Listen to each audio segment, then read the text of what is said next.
하나님을 믿는 사람들이 자주 쓰는 단어가 있습니다. 바로 사명이라고 하는 단어예요. 또 우리가 잘 아는 찬양 중에도 사명이라고 하는 찬양이 있습니다. 그래서 이 사명이라고 하는 말을 들을 때면 가슴이 좀 뜨거워지기도 하고요. 뭔가 내가 이 일을 해내야만 할 것 같은 굉장한 부담감도 주어지게 됩니다. 그런데 이게 부담감이 좀 과해져서 어떤 분들은요, 자기에게 맡겨진 그 사명을 하려고 하다가 보니까 마음에 좀 두려움도 생기기도 하고요. 부담감 때문에 때로는 밤에 잠 못 이루는 분도 계시고요. 또 제가 아는 어떤 분은 이 사역자라고 하는 목회의 길을 가는 이 사명에 대해서 부담스럽게 생각을 하다가 이제 목사 안수를 받기 얼마 전에 이제 사역을 그만두고 또 일반 평신도로서의 삶을 또 살아가겠노라 하고 저 멀리로 내려간 친구도 있습니다.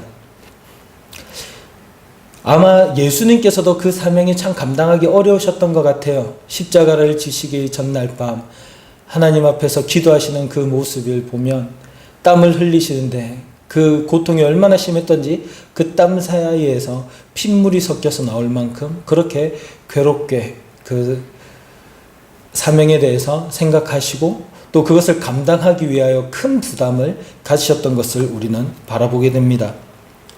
그런데 어떤 사람들은 이 사명을 그냥 단순히 부담스럽게 생각하는 것이 아니라 이 사명을 감당하는 것을 싫어하는 겁니다. 사명을 감당하는 것을 부담스러워해요. 내가 왜 이 일을 해야 될까? 내가 왜 이 사명을 해야 될까? 잘 모르는 거죠. 마치 사명이, 내게 주어진 사명이 내가 이 땅에서 즐겁게 살아가고 행복하게 살아가는 것을 방해하는 그런 것으로 생각하시는 분들도 계십니다. 제가 인터넷에서 사명이라고 하는 글을 좀 쳐봤어요. 그랬더니 질문을 하는 사람이 있어요.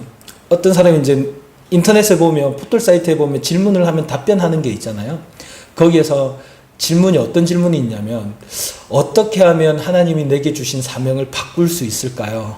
그런 질문을 합니다. 너무 힘든 것 같습니다.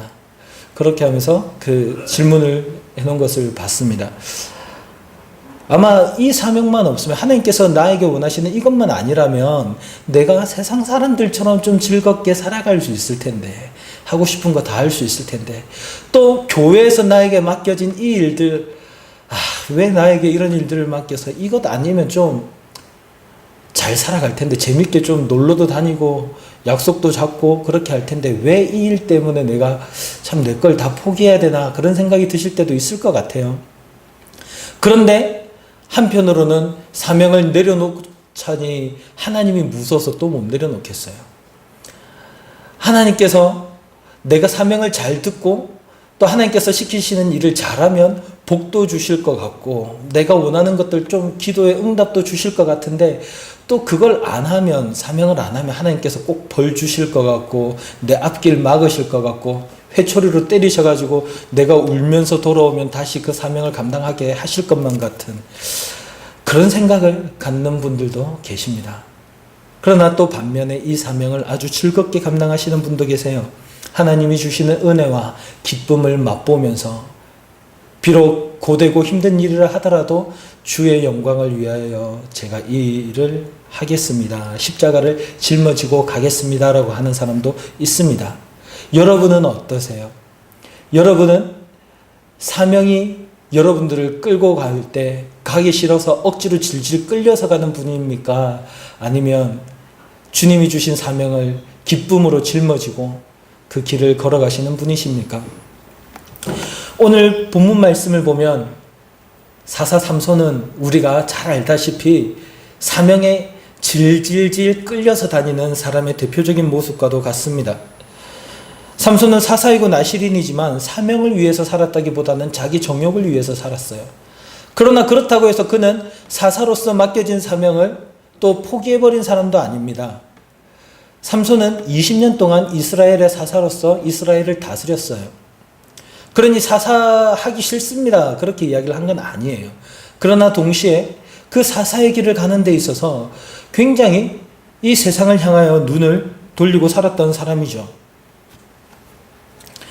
삼손은 오늘 본문 말씀을 보면 블레셋 사람들과 또 싸움을 벌립니다. 그러나 이 또한 자신의 의도와는 전혀 다른 것이었어요.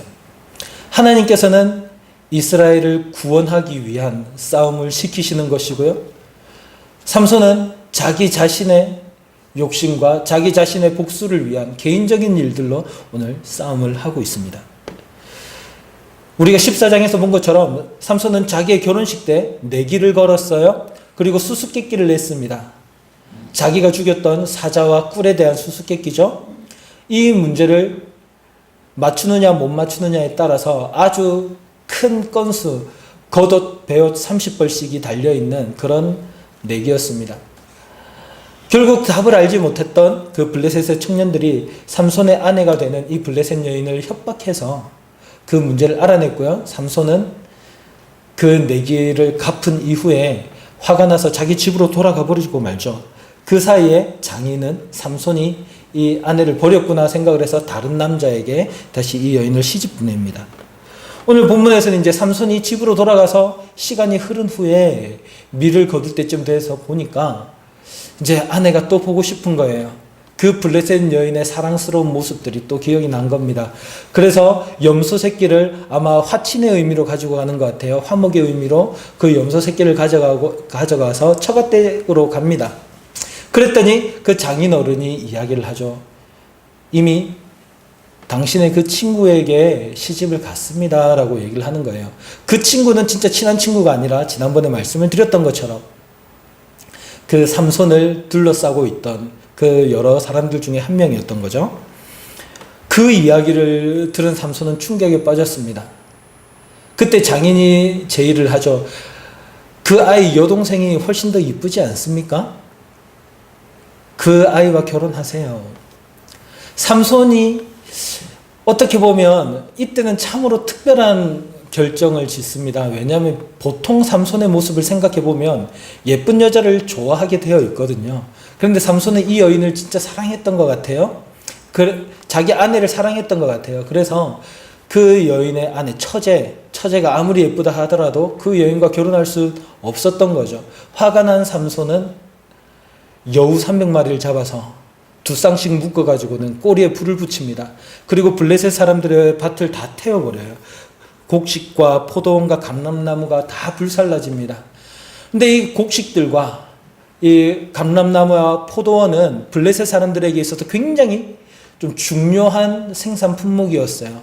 그런데 이것들이 다 싸그리 불에 타버리는 겁니다. 블레셋 사람들이 깜짝 놀라가지고 도대체 누가 방화를 했는가 찾아봤더니 그 삼손의 행위였던 거죠. 그리고 도대체 삼손이 왜 이렇게 했느냐 알아봤더니 이 처갓집에서 이상한 일을 했던 겁니다. 처갓집에서 이렇게 일을 한 것은 블레셋 사람들이 봐서도 이상한 행동이에요. 왜냐하면 이것은 신용의 문제입니다. 전에도 한번 말씀드렸지만 고대 근동 사회에서 남자가 여인과 결혼하기 위해서는 그 집에 지참금을 지불을 해야 돼요. 그래서 결혼을 하려면 소를 몇 마리 끌고 간다든지 여러 재산이 되는 그런 중요한 것들, 주로 가축들이죠. 그것을 아내의 집에 주고 그 아내를 자기의 집으로 데려오는 거죠. 그런데 삼손과 이 여인이 결혼식을 했다라고 하는 것은 그 지참금을 받았다라는 거예요. 그런데 지참금은 받아놓고 돈은 싹 떼먹고 삼손이 집으로 돌아간 것을 보더니 다른 남자와 결혼을 시킨 거죠. 그러면 이 장인은 또 다른 지참금도 받았지 않겠습니까? 그런데 이것은 그 블레셋 사람들의 문화 속에서도 용납할 수 없었던 거예요. 그러니까 그 블레셋 사람들이 결정을 짓습니다. 저 사람이 잘못해가지고 삼손이 우리에게 악심을 품게 만들었으니 그 집을 불태워버리자. 그래서 이 처갓집이, 삼손의 처갓집이 전부 다 불에 타서 죽게 됩니다. 참으로 아이러니한 일이에요. 이 삼손의 아내가 왜 삼손을 속이고 수수께끼를 그 블레셋 청년들에게 알려줬을까요? 집을 불태워버리겠다라고 협박을 하니까 그 수수께끼 답을 알려줬죠. 그런데 그것을 알려준 결과가 불에 타서 죽는 아주 비참한 결과로 나타났습니다. 삼손은 이것을 보고 또 화가 났습니다. 감히 내 처갓집을 건드리다니. 그래가지고는요, 블레셋 사람들을 때려 죽이기 시작하는 거예요. 그 규모는 모르겠습니다만 큰 싸움이 있었던 것 같습니다. 그리고 오늘 8절을 보면 삼손은 이제 에담 바위 틈에 숨어서 지내게 돼요. 바위 틈 사이에 깊은 산 속에 사람들이 찾을 수 없는 공간에 도망간 거죠. 이제 삼손이 싸움을 했지만, 블레셋 사람들과 싸웠지만 자기가 감당할 수 없는 일 때문에 이제 숨어서 지내게 되는 겁니다. 삼손과 블레셋 사람들의 갈등이 굉장히 커져가는 것이 오늘 본문 말씀에서 나타나요. 그런데 참으로 안타까운 것이 있습니다. 왜냐하면 삼손이 블레셋 사람들과 싸우지만, 삼손은 싸워야 되는 사람이잖아요. 블레셋 사람들과 싸워서 이스라엘을 구원해야 될 사람입니다. 그런데 블레셋 사람들과 싸워서 이겼지만, 블레셋 사람들을 죽였지만, 오늘 그는 마지막에 어떻게 합니까? 도망가요. 도망가서 숨어버리게 됩니다. 하나님께서 승리를 주신 것이라면, 하나님께서 주신 그 사명을 감당하면서 싸운 것이라면 왜 이렇게 숨어야 될까 하는 그런 생각이 우리에게 들기도 합니다. 삼손은 열심히 싸웠습니다. 자기가 블레셋과 싸워야 되는 사람이기 때문에 싸운 것인지는 저희는 전혀 알 수 없습니다. 왜냐하면 성경은 전혀 그런 방향으로 얘기하지 않아요. 단지 자기의 욕심을 위해서 싸웠을 뿐이죠. 자기의 만족을 위해서 싸운 거죠. 그리고 숨어야 되는 처지가 되었습니다. 그 힘센 삼손이 우리가 생각하기에는 가장 강할 것 같은, 마치 헤라클레스일 것 같은 그 삼손이 싸움을 하고서는 이제는 감당할 수 없으니 숨어야 되는 처지가 되어버린 거죠. 사명자가 사명을 감당하되 하나님을 위해서, 주님께서 맡기신 그 일을 사명을 감당하기 위해서 하는 것이 아니라 자기의 욕심을 위해서, 자기의 만족을 위해서 하게 되면 이런 일들이 생기는 것임을 우리는 보게 됩니다. 지쳐버리고, 때로는 감당할 수 없을 것 같아서 내려놓게 되고, 힘들어서 쓰러지게 되고 탈진하게 되는 그런 일들이 생기는 것이죠. 이렇게 삼손은 자기를 위하여서 싸우고 있을 때, 그러면 하나님은 어떻게 하셨을까요? 하나님께서는 이 삼손을 통해 여전히 일을 하고 계신 것을 우리에게 보여줍니다. 삼손이 300마리의 여우를 잡았어요. 어떤 신학자들은 자칼이라고도 합니다. 어쨌든 300마리의 여우를 잡았는데 한번 생각해 보세요. 삼손이 아무리 힘이 세고 아무리 재빠르다 하더라도 여러분, 여우 300마리를 쉽게 잡을 수 있을까요? 아니요, 발견하는 것도 힘들지 않을까요? 300마리를요? 어디서 찾았을까요? 어디서 이 300마리나 되는 여우를 찾아가지고 그것도 산채로 잡아서 그것들을 2마리씩 짝으로 묶은 다음에 불을 붙여가지고 블레셋 사람들의 들판을 향하여 정확하게 보낼 수 있을까요? 저는 이런 생각이 들었습니다. 아무래도 하나님께서 하신 것 아닐까? 여우들이 찾아가는 거예요. 삼손 눈앞에 막 어슬렁어슬렁 돌아다니는 거예요. 잡으러 가도 도망치지 않는 거죠. 그래서 묶어둡니다. 꼬리를. 가만히 기다리고 있는 거예요. 성경은 이 부분에 대해서 잘 설명하지 않지만 이것은 사람이 상식적으로 좀 이해하기는 어려운 부분이에요. 그런데 삼손의 삶을 보면 비상식적인 일들이 굉장히 많이 나옵니다. 한 개인이 할 수 없는 여러 가지 일들. 어떻게 삼손이 한 사람이 사자를 찢어서 죽일 수 있겠습니까? 어떻게 나귀특별로 1000명의 군사들과 싸워서 승리를 거둘 수 있을까요? 어떻게 성문을 들고 산을 넘어서 길을 걸어갈 수 있겠습니까? 어떻게 한 사람이 수천 명이 들어갈 수 있는 신전을 무너뜨릴 수 있겠습니까? 그런 모든 상황들 속에서 하나님께서는 꾸준하게 삼손에게 역사를 하셨고 오늘 본문도 마찬가지예요. 하나님께서는 일을 하셨던 거죠. 그리고 이뿐만이 아니라 오늘 삼손이 말하는 특정한 한 단어를 통해서 또 하나님께서 여전히 일하고 계신 것을 좀 생각해 볼 수 있겠습니다. 바로 삼손이 7절에서 원수를 갚으리라 하는 부분인데요. 어떻게 보면 삼손은 개인적으로 보복을 하는 것입니다. 개인적인 원수를 갚는 거예요. 그런데 구약 성경을 보면 원수를 갚는 것, 이 원수를 갚는 것은 하나님께 있다라고 하는 것을 계속해서 말씀을 하고 계셔요. 하나님께서 보복을 하시는 거죠. 우리가 생각할 때, 일반적으로 생각할 때 복수하는 것은 좋은 일일까요? 나쁜 일일까요? 나쁜 일이잖아요. 대표적인 게 보복운전입니다. 운전을 하다가 누가 자기에게 기분 나쁘게 해서 보복운전을 하면 그것은 더 중형을 받게 되죠. 그리고 신학자들이 생각할 때도 마찬가지예요. 최근에 많은 신학자들은 이 보복이라고 하는 말들에 대해서 굉장히 조금 부정적으로 생각을 하고 약간 희석시키는 경향들이 있어요. 그러나 전통적으로 볼 때 이 하나님께서 보복하시는 것, 이것은 구약과 이 신약 속에서 굉장히 중요하게 나타나고 있습니다. 하나님의 복수의 개념은요, 하나님의 거룩과 공의로우심, 이것이 죄인인 인간에게 미치는 그런 일들에 대해서 그런 상황 속에서 이해되어야 될 부분입니다. 이것이 이 보복이라고 하는 것이 하나님의 구속 역사에 있어서 중요한 부분을 차지하기 때문입니다. 히브리어로는 낙함이라고 해요. 여기서 이 낙함이라고 하는 말들은 하나님께서 우리를 대신하여 복수하시겠다, 또 내가 보복하겠다라고 하시는 그 신명기 32장의 말씀들 속에서도 자주 나타나고요. 선지서들 중에서도 하나님께서 자주 사용하시는 말씀입니다. 그리고 이 보복은 우리의 보복과는 달라요. 우리의 보복은 우리의 개인적인 감정에 의해서지만 하나님의 보복은 하나님의 공의로우심 아래에서 일어나는 사건들입니다. 하나님은 죄를 지어서 하나님의 거룩하심을 훼손한 인간들에 대해서 맹렬하게 보복하십니다. 악인들에 대해서 심판하시는 거예요.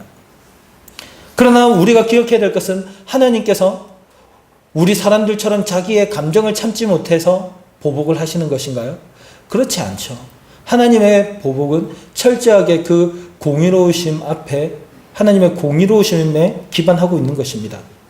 그러나 또 동시에 이 하나님께서 공의로 심판을 하시는 것은 또 그 하나님의 자비로우심이 얼마나 크신가를 우리에게 보여주는 것이기도 합니다. 자비하신 하나님께서는 자기에게 돌아오는 그 백성들을 하나도 거부하지 않으시고 도우시는 거죠. 아니요, 심지어 먼저 찾아가셔서 돌아오라고 얘기를 하십니다. 심지어 독생자 예수 그리스도를 이 땅에 보내어서 죽게 하시고, 그리고 그를 믿는 자들은 누구든지 구원을 얻으리라, 용서해 주겠다, 이 보복에서 벗어날 길을 열어주겠다라고 말씀을 하신 거예요. 이 하나님의 보복은 또 하나님의 사랑을 더 크게 보여주는 그런 것이기도 합니다. 이 보복이라고 하는 단어가 낙함이라고 하는 말이 여기서 사용되면서 문득 이런 생각이 듭니다. 삼손의 복수, 혹은 그 복수를 해주시는 하나님. 하나님께서는 삼손의 개인적인 복수를 이용해서 하나님의 보복을 하시는 거예요. 하나님의 심판을 하시는 것입니다. 이 삼손의 아내의 가정을 보세요. 죄가 가득한 가정입니다. 우리가 생각할 때 하나님께서 그냥 죄 없는 저 이방인들이라고 해서 그냥 저렇게 죽게 하시는 것 아닌가라고 생각할 수 있는데요. 그렇지가 않아요. 블레셋 사람들의 죄악된 모습들을 보여주는 거죠. 이 삼손의 장인어른, 자기의 딸을 통해서 이득을 취하고 있는, 그리고 가정에 대한 그 윤리적인 감각이 없는 이런 사람이죠. 그리고 또 그 장인의 가정을 향해서 보복하는 블레셋 사람들은 어떻습니까? 자기들의 밭을 불태우는 그런 단초를 제공했다고 해서 싸그리 불태워서 죽여버리는 이러한 일들이 감히 사람이 할 수 있는 일일까요? 블레셋 사람들의 악함을 그대로 보여주고 있습니다. 하나님께서는 이 블레셋 사람들이 하나님이 보시기에 심판받기에 합당한 사람들이었던 거예요. 그리고 애초에 이 블레셋 사람들, 아니요, 가나안 땅에 있는 여러 민족들은 심판의 대상이었습니다. 하나님께서 이스라엘 백성들을 가나안 땅에 정착시키시고 어떻게 하세요? 가나안 사람들을 진멸하라. 우리가 사사기 처음에 계속 봤던 것 혹시 기억나십니까? 하나님께서는 명령하셨어요. 진멸하라. 그들과는 어떤 언약의 관계도 맺지 말고, 이스라엘 백성들에게 있어서 가나안 사람들은 하나님께서 심판하시는 그 심판의 대상이 되는 것이었습니다. 하나님께서 이스라엘 백성들에게 가난을 치라고 하는 것은요, 심판의 의미가 굉장히 커요. 그래서 아브라함과 언약을 맺으실 때도 말씀을 하시죠. 400년 동안 애굽에서 노예가 된 이후에 가나안 땅으로 들어갈 것인데 왜 그때 들어가느냐? 그때쯤 되면 가나안 사람들의 죄가 굉장히 많아질 것이기 때문에 그렇습니다. 그러니까 하나님께서는 그 심판의 때에 이스라엘 백성들을 가나안에 보내신 거예요. 그런데 이스라엘은 그 사명을 어떻게 합니까? 포기하고 잊어버렸고 가나안 사람들과 언약을 맺고 그들과 어울려 살면서 그들의 삶의 방식들을 받아들이고 그들의 신을 받아들여서 하나님을 버렸죠. 그리고 오늘 본문의 사사 삼손은 어떻습니까? 사사로서 블레셋을 물리쳐야 되는, 블레셋을 심판해야 되는 그 일을 감당은 하지만 그 사명을 버리지는 않았지만 여전히 블레셋을 사랑해서 블레셋 여인을 사랑하고 그들과 어울려 살려고 하고 그들의 문화를 받아들였죠. 거기다가 심지어 오늘은 그 떠났던 그 아내를 다시 찾아오는 염소 새끼 한 마리를 들고 찾아오는 그런 모습을 보이고 있지 않습니까? 사명자로서 이렇게 자기의 사명을 잊어버리고 이것도 저것도 아닌 채로 살아가고 있을 때 우리는 이렇게 큰 낭패를 당하게 되는 것입니다. 우리는 종종 하나님께서 맡기신 일들을 하는 사명을 감당하는 우리를 스스로 대견하게 생각할 때도 있습니다. 그래서 하나님을 위해 무엇을 한다. 그리고 또 교회를 위해서 내가 헌신하고 봉사한다. 그러면 때로는 내가 참 잘하고 있지 하는 생각이 들 때도 있어요. 그리고 또 내가 뭔가 대단한 일을 하고 있구나. 내가 뭔가 조금 특별한 사람이구나 하는 생각이 들 수도 있습니다. 그러나 그렇게 되면요. 그 사명을 다하는 그 일을 감당하는 사람이 하나님이 아니라 내가 되게 되고요. 그렇게 되다가 보면 그것들이 다 저희들에게 짐이 되죠. 어깨가 무거워집니다. 힘들어집니다. 내가 뭔가를 해내야 되고 내가 없으면 안 되기 때문에 억지로라도 일들은 계속 해야 되고 그렇게 안 하면 마음의 부담이 되다 보니 계속해서 해나갑니다. 그러다가 보면 힘이 들고 지치고 넘어지죠. 그렇게 되다가 보면 이 사명이 짐이 되기 시작합니다. 이것 때문에 이렇게 힘들지. 나 좀 쉬어야 되나? 내년에 한 1년 정도만 쉰다고 할까? 구역장 방학이 되니 이렇게 좋은데 9월 달에 또 개강하면 구역 모이면 어떻게 해야 되나? 사실 구역원들에게 연락하는 거 힘드시죠? 모이자 그러면 절반도 안 모이시고 모임하고 있으면 빨리 마치자고 막 얘기하시고 교사들 마찬가지죠. 기가 막힙니다. 어떻게 이런 아이들이 있을까? 내 새끼는 안 그랬겠지라고 생각하시지만 마찬가지예요. 다 그런 아이들을 우리 예전에 선생님들이 다 키우셨죠. 어쨌든 여러 가지 사명들을 감당하다 보면 내가 하려고 하다가 보니까 이게 부담이 되고 아픔이 되는 거예요. 괴로움이 되는 거죠. 제가 처음 사역을 시작했을 때 그때 한 목사님께서 헌신 예배를 오셨다가 하셨던 말씀이 있습니다. 그분이 뭐라고 하셨냐면요. 하나님께서 사명자를 세우신 것은 그 사명자가 대단하기 때문이 아니라 일을 하시는 하나님 바로 곁에 서서 그 일을 행하시는 하나님을 보게 하려고 하시는 것이다. 사명자의 믿음이 대단해서 사명을 시키는 게 아니라요. 그 사람이 일을 하는 능력이 대단해서 일을 시키시는 게 아니라요. 일은 하나님이 하시는 거죠. 하나님께서 이끌어 가시는 거예요. 그런데 나를 그곳에 두셔서 가장 가까이에 두셔서 일을 하시는 하나님을 보라고요. 내가 능력이 있어서 해내는 것이 아니라 하나님이 그 크신 능력으로 일해 나가시는 것을 보시고 하나님이 지금도 살아계시구나. 하나님이 지금도 만물을 주관하시는구나. 하나님이 통치하시는구나. 그것을 보라는 거예요. 이 땅에서 살아갈 때 내가 힘이 없어서 연약하고 흔들릴 때 하나님을 향한 그 믿음이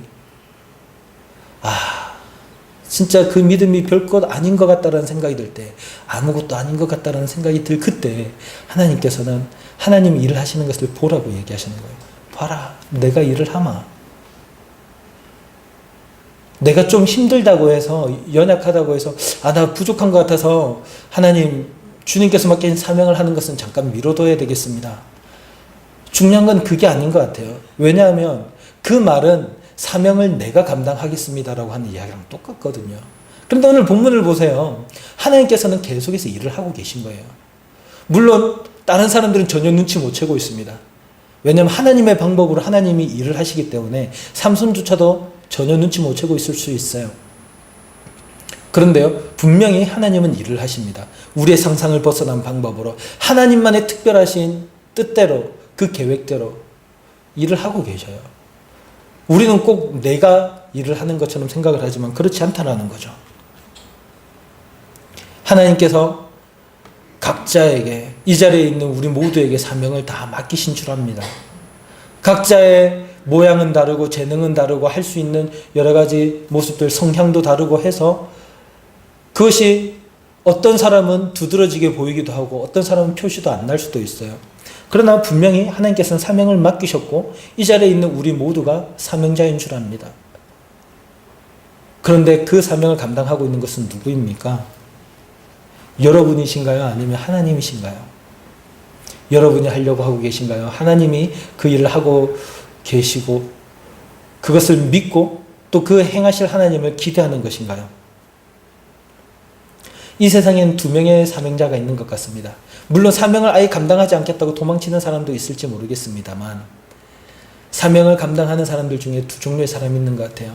어떤 사람은 억지로 괴로워서 이끌려가듯이 사명을 감당하는 사람, 어떤 사람은 기쁨으로 감당하는 사람. 억지로 사명을 감당한 대표적인 인물, 우리가 잘 아는 요나가 있죠. 요나는 니느웨로 가서 복음을 전하라는 그 하나님의 말씀을 거역합니다. 왜냐하면 요나가 가서 하나님의 말씀을 전하고 회개하라고 선포했을 때 이 니느웨 사람들이 회개할까 봐 걱정이 되는 거예요. 니느웨는 이스라엘의 원수였거든요.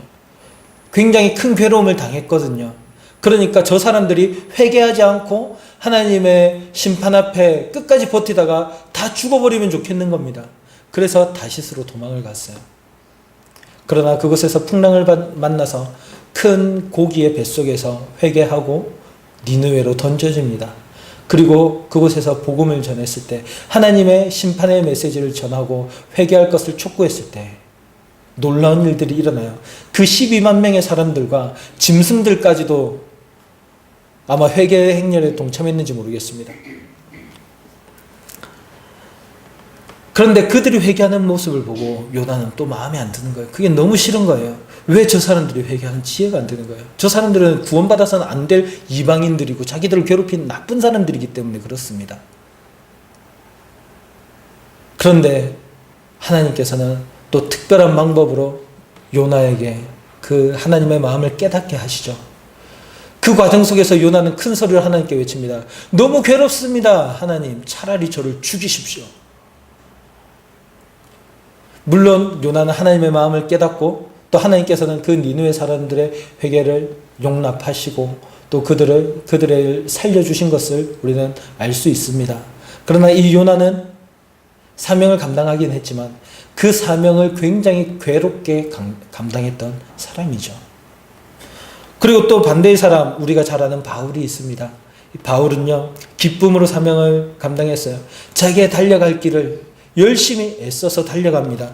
유대인 중에 유대인이라고 하는 그 자기가 가지고 있는 귀한 혈통도, 그리고 탁월한 가문도, 뛰어난 지식도, 그리고 그것을 통해서 그 공회 안에서 자기에게 예비되어 있는 그런 찬란한 성공에 대한 미래도 다 배설물과 같이 여기고 예수님을 위하여 저 이방인들의 사도가 되라고 하는 그 말씀에 순종하여 복음을 전하죠.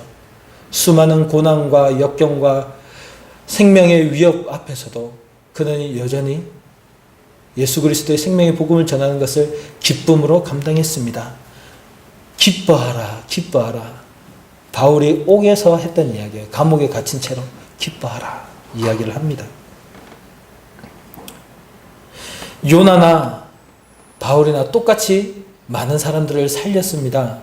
누가 한 일일까요? 요나와 바울이 한 일일까요? 아니죠. 하나님께서 하신 일입니다. 주님께서 일들을 하셨어요. 그리고 많은 사람들을 살렸습니다. 그 결과는 어때요? 똑같죠. 그러면 문제는 누굽니까? 그 사명을 감당하는 요나와 바울. 여러분, 우리는 어떤 사람입니까? 요나 같은 사람인가요? 바울과 같은 사람인가요? 괴롭게 이 사명을 감당하면서 하루하루 살아가는 것, 얼마나 슬프고 얼마나 비참한 일입니까? 그 영광의 일을 하면서도 또 하나님께서 일을 행하시는 것을 목도하고 즐거워하며 주님과 동행하며 기뻐할 수 있는 그 수많은 기회가 우리 앞에 있음에도 불구하고 그것을 보지 못하고 시선을 땅바닥에 깔고 내가 왜 이것 때문에, 내가 왜 이렇게 힘들게 하고 있나 자괴감을 느끼기도 하고, 때로는 아무런 의식 없이 그냥 하루하루 주어진 그 일에, 그냥 맡겨진 그 일에 습관적으로 그렇게 반응하고 있는 것은 아닌지요. 여러분, 우리가 이 땅에서 살아가면서 어떤 형태로든 주님께서 맡기신 사명을 감당하며 살아갑니다. 그러나 그 상황 속에서 우리가 억지로 끌려다니지 않기를 간절히 원합니다. 기쁨으로 감당할 수 있기를 원합니다. 삼손이 왜 이 일을 기쁨으로 감당할 수 없었는가요? 왜 없었습니까? 삼손은요, 자신의 삶에, 이 땅의 정욕에 몸을 맡겼기 때문에 그렇습니다. 그는 사사로서의 삶도 계속해서 살았지만 또 동시에 자신의 정욕에 몸을 맡긴 채로 살았어요. 삼손의 이야기에서 빠지지 않는 것이 바로 이방 여인들입니다. 아름다운 여자들, 여자들의 품속만 찾아다니는 사람인 거예요. 자신의 성격이 그냥 이끄는 대로 그 강한 힘을 가지고 살았던 사람이에요. 술에 취해 살았던 사람이기도 합니다. 인생의 달콤함을 찾아다녔던 그는 결국 하나님께서 맡기신 그 일들이 어떻게 진행은 되어가지만 그 과정 속에서 괴로워서 여전히 세상을 향해 눈을 돌리고 그렇게 살아가고 있었던 것을 발견하게 됩니다. 그리고 결국 마지막에는 아주 비참한 모습으로 그렇게 고통 가운데 또 블레셋 사람들의 놀림거리가 되고 마는 것이죠. 우리도 이 땅에서 사명자로 살아가고 있습니다.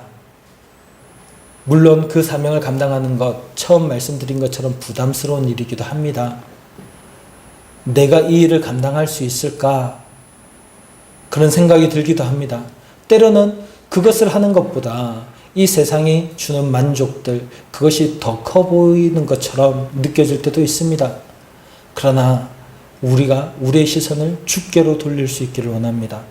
세상을 향하여 눈을 돌리고 있었던 이 삼손이 그렇게 비참해졌다면 우리는 시선을 다시 누구에게로 돌려야 되겠습니까? 하나님께로 돌리는 거예요. 다시 시작을 하는 거죠. 주님께서 왜 저에게 이런 사명들을 주십니까?